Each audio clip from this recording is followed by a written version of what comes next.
NTV time, जनता की बात जनता के साथ।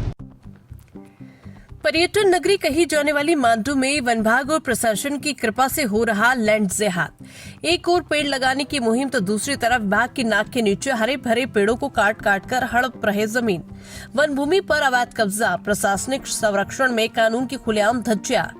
नमस्कार, NTV टाइम में आपका स्वागत है। खबर मांडू से, जहां एक ओर सरकार पर्यावरण संरक्षण और एक पेड़ मां के नाम जैसे अभियानों के माध्यम से हरियाली बचाने का दावा कर रही है, वहीं दूसरी ओर मांडव क्षेत्र में वन विभाग और स्थानीय प्रशासन की नाक के नीचे शासकीय वन भूमि को बेरहमी से उजाड़ा जा रहा है। हरे भरे फलदार पेड़ों की कटाई कर जमीन हड़पने का ये मामला न केवल वन अधिनियम की गंभीर अवहेलना है, बल्कि प्रशासनिक संरक्षण की बू भी देता है।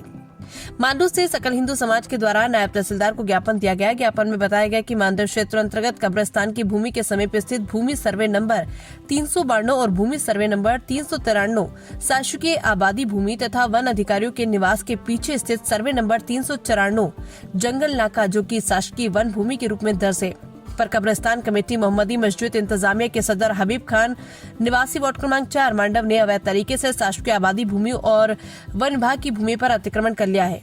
सबसे चिंताजनक बात यह है कि सर्वे नंबर 394 की शासकीय वन भूमि पर न केवल अतिक्रमण किया गया, बल्कि वहां मौजूद फलदार वृक्षों और पौधों की कटाई भी करवाई गई। ये कृत्य भारतीय वन अधिनियम और पर्यावरण संरक्षण कानूनों का स्पष्ट उल्लंघन है।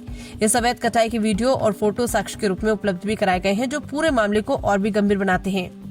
मामला यही नहीं थमता। शासकीय वन भूमि पर व्यवसायिक प्रयोजन से दुकान स्थापित की गई थी और उसके लिए विद्युत कनेक्शन प्राप्त करने हेतु नगर परिषद मांडव से अनुमति प्रमाण पत्र भी हासिल किया गया। हैरानी की बात है कि नगर परिषद द्वारा कमेटी के लेटर हेड पर मांगी गई अनुमति प्रदान कर दी गई, जो नियमों और कानून के बिल्कुल विपरीत है। ये प्रश्न खड़ा करता है कि क्या नगर परिषद और संबंधित अधिकारी बिना भूमि के वैधानिक स्वामित्व की जाँच किए ही अनुमति बांट रहे?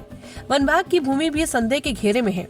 जिन अधिकारियों पर वन भूमि की सुरक्षा की जिम्मेदारी है, उन्हीं के निवास के पीछे जंगल नाका की भूमि पर अवैध कब्जा और पेड़ कटाई होना विभाग की लापरवाही या मौन सहमति की ओर इशारा करता है। ये मामला सिर्फ अवैध कब्जे का नहीं, बल्कि कानून के शासन पर सीधा हमला है। यदि शासकीय वन भूमि पर इस तरह से कब्जा और व्यावसायिक गतिविधियां जारी रही तो आने वाले समय में पर्यावरण क्षति के साथ साथ प्रशासन की विश्वसनीयता भी पूरी तरह समाप्त हो जाएगी।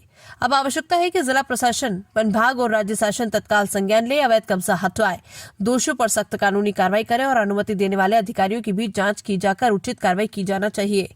मांडू से राहुल सेन की रिपोर्ट।